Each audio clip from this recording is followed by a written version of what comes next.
Hello dear students, good morning, good evening all of you. Payroll in Tally Prime में एक बार फिर से आपका हार्दिक स्वागत है। आज के लेक्चर में हम बात करने वाले हैं कि पेरोल को आप टेली प्राइम के अंदर कैसे एक्टिवेट करते हैं, कौन से फीचर्स को आपको यस करना होता है और इसमें आपको कौन कौन सी डिटेल्स फिल करनी है, ये आज हम इस लेक्चर में डिटेल में देखने वाला है।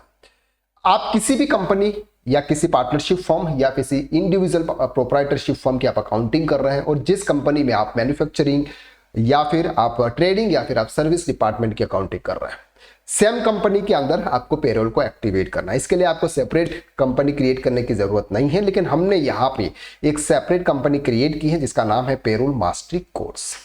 अब यहाँ पर आपको F11 की प्रेस करनी है।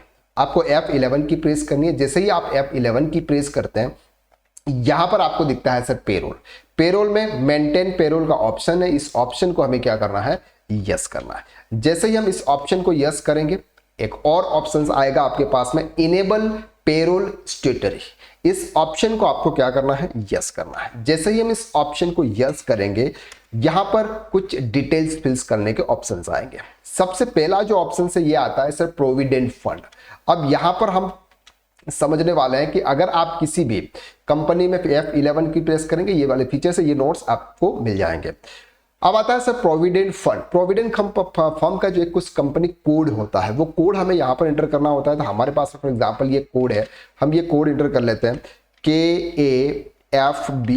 ये भी आप यूज कर सकते हैं D0012345012।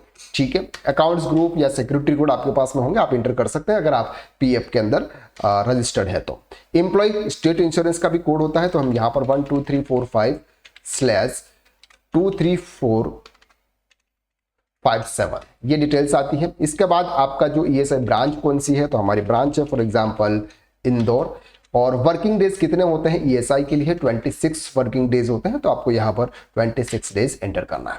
नेशनल पेंशन स्कीम, यहाँ पर आपका रजिस्ट्रेशन नंबर होगा, तो यहाँ रजिस्ट्रेशन नंबर 1268941 और ब्रांच ऑफिस नंबर भी आपके पास में होगा। अगर आप उसमें डील करते हैं तो 3954175। ठीक है सर, ये रहा। अब बात करते हैं इनकम टैक्स रिलेटेड, यानी कि अगर आप किसी भी इंप्लॉय का TDS डिडक्ट कर रहे हैं तो आपका 10 नंबर की रिक्वायरमेंट होगी, जिसके थ्रू आप TDS डिडक्ट करेंगे। तो यहां पर हम 10 नंबर एंटर कर लेते हैं सर, KAR। ये सब डमी है, आप भी इसको यूज कर सकते हैं एज ए प्रैक्टिस पर्पज से। 7884F।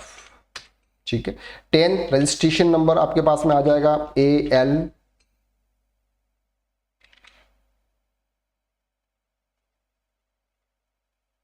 ये पेन नंबर है। देखो यहां पर उन्होंने बोला 10 डिडक्शन एलोकेशन अकाउंट नंबर, यानी कि 10 नंबर। यहां पर भी 10 रजिस्ट्रेशन नंबर, ये पेन नंबर है, ये 10 नंबर है। TH3827R12। ठीक है, इनकम टैक्स सर्कल आपका जो भी होगा, फॉर एग्जांपल हमारा income tax circle sir Indore है। आप यहाँ पे जो इंदौर है हम इंदौर लिख सकते हैं सर। डिडक्शन टाइप्स क्या है सर, हम अदर्स में आते हैं, इसलिए हम अदर्स लिखेंगे। डिडक्टर ब्रांच एंड डिवीजन, यहाँ पर आपका ब्रांच एंड डिवीजन जो भी होगा वो भी हमारा सर इंदौर है। अब यहाँ पर sir name of person responsible, जो भी पर्सन आपका TDS डिडक्ट करता है वो रिस्पॉन्सिबल कौन है, तो हम बात कर लेते हैं फॉर एग्जांपल करण सिंह राठौड़। ठीक है, सन ऑफ डॉटर, आप यहाँ पे अपना नाम इंटर कर लीजिए, पापा का नाम। डेजिग्नेशन कौन है सर, आप हम सीनियर अकाउंटेंट है और उनका जो पे नंबर है वो पे नंबर हमें यहाँ पे एंटर करना है। ठीक है, हम यहाँ पर अपना पे नंबर एंटर नहीं कर रहे हैं।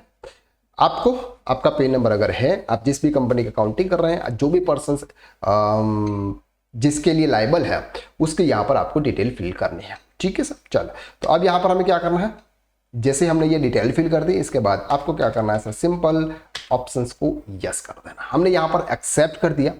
अब यहाँ पर अगर आप कहीं पर भी जाएंगे तो यहाँ पर आपको पेरोल मास्टर का ऑप्शन आपको यहाँ पे नजर आ जाएगा। किसका आ जाएगा सर, पेरोल मास्टर।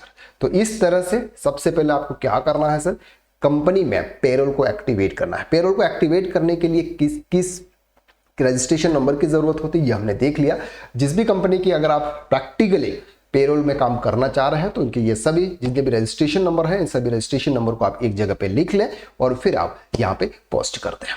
तो आज के लिए बस इतना, नेक्स्ट लेक्चर में हम फिर मुलाकात करते हैं, तब तक के लिए थैंक यू सो मच।